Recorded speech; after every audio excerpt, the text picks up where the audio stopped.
But we're going to talk about two generals of the Spanish Royal Army, and we're going to talk about Blake and Cuesta, who are, I think, two interesting guys, don't you?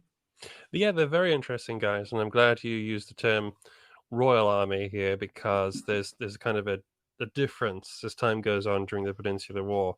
You start off with the old Royal Army, and then it becomes the newer army after that one fades away. Yeah, and there's generalissimos, there's bandit chieftains. It's kind of a guerrilla war after a while, don't you think? Oh yes, absolutely. It's classically thought of as a guerrilla war. And since we're talking about Spanish generals, let's just quickly be really pedantic here and tell all the listeners that technically speaking, a gorilla is a big ape, and Right. a guerrilla is the partisan. Yep. The small But war. Yep. exactly, but nobody. I mean, it's guerrilla in the English vernacular. People understand what it is.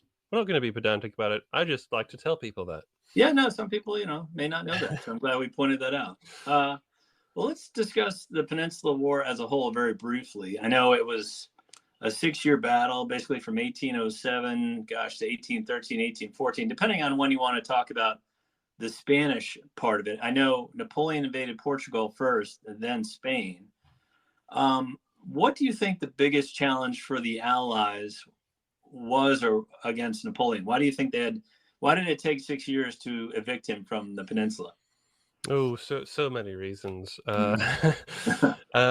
Okay, the biggest challenge, I guess, overall would be the fact that you're fighting a war in a country that had essentially ceased to exist Mhm. and was being rebuilt as aid arrived in the form of what was an ancient enemy in terms of what the Spanish point of view. They were Right. old enemies of the British. Right. Um, and massive decentralization. You had political unity was non-existent in Spain. The idea of Yeah. the popular war in itself Mhm. is something of a myth. Like not everybody wanted to rise up and fight the French. Lots of these sorts of themes are why it took so long to get anywhere.